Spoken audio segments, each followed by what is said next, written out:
Un año de cambios profundos. Un devocional centrado en disfrutar a Dios.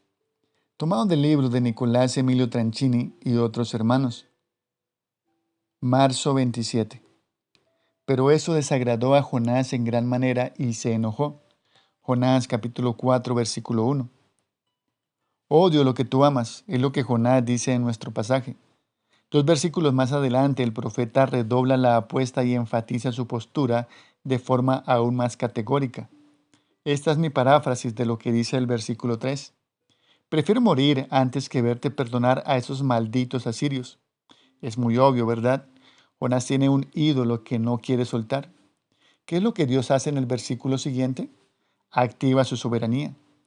Si lees con atención el capítulo 4, y te recomiendo que abras tu Biblia y lo hagas antes de seguir leyendo, notarás que se produce una especie de déjà vu divino. ¿Qué quiero decir? Que Dios vuelve a llevar a Jonás al capítulo 1, o mejor dicho, que Dios reproduce el escenario del capítulo 1 en el capítulo 4. Permíteme elaborar un poco mejor esta idea. Como vimos días atrás, en el libro de Jonás nada sucede por casualidad. Las palabras específicas que el profeta selecciona para describir los acontecimientos tienen toda la intención de mostrarnos que nada le sucede por azar. Comparemos ambos capítulos para observar esta dinámica. En el capítulo 1, Dios utiliza una tormenta para acorralar a Jonás y ayudarlo a meditar en lo que ha hecho. ¿Cómo? Lo deja 3 días pensando en el vientre de un pez. En el capítulo 4, Dios utiliza un sol abrasador para achicharrar al profeta y ayudarlo a reflexionar en su actitud. El texto es muy claro. Ninguna de estas dos circunstancias naturales son un accidente, ni la tormenta ni el sol. Ambas situaciones están diseñadas, controladas y dirigidas por Dios. Dice Jonás capítulo 1 versículo 4.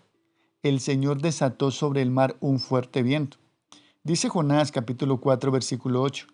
Y sucedió que al salir el sol, dispuso Dios un sofocante viento solano, y el sol hirió la cabeza de Jonás.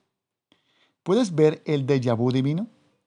Ninguno de estos acontecimientos es accidental o producto del azar.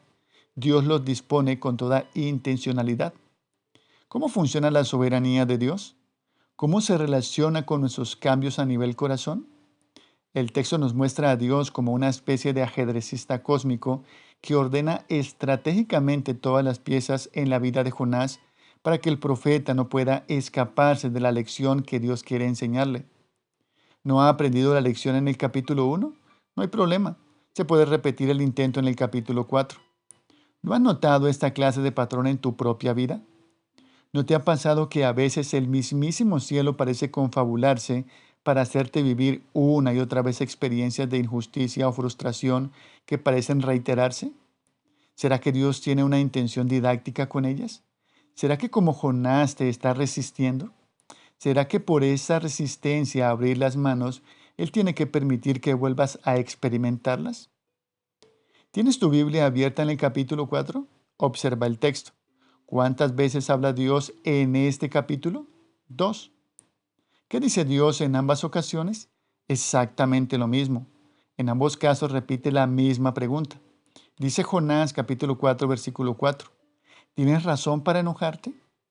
Dice Jonás capítulo 4 versículo 9. ¿Tienes razón para enojarte? ¿Será casualidad que el Señor repita la misma pregunta 2 veces? La respuesta cae de madura. Ambas preguntas tienen toda la intención de ayudar a Jonás a pensar. ¿Pero a pensar en qué? El pasaje lo afirma 2 veces. Dios quiere que medite en la razón que motiva su enojo. Es decir, que Jonás descubra un ídolo que no puede ver, como se puede ver en el Antiguo y en el Nuevo Testamento. Ver, por ejemplo, Juan capítulo 15, versículo 2 y Hebreos capítulo 12, versículo 7. Para Dios, esta forma de utilizar su soberanía no es una excepción, sino una costumbre. Dice, por ejemplo, Ageo capítulo 1, del versículo 5 al 7. Pues así ha dicho Jehová de los ejércitos, meditad bien sobre vuestros caminos. Sembráis mucho y recogéis poco. Coméis y no os saciáis. Bebéis y no quedáis satisfechos. Os vestís y no os calentáis. Y el que trabaja jornal recibe su jornal en saco roto. Así ha dicho Jehová de los ejércitos, meditad sobre vuestros caminos. ¿Puedes ver el mismo patrón en Ageo que en Jonás? Piensa, piensa, piensa.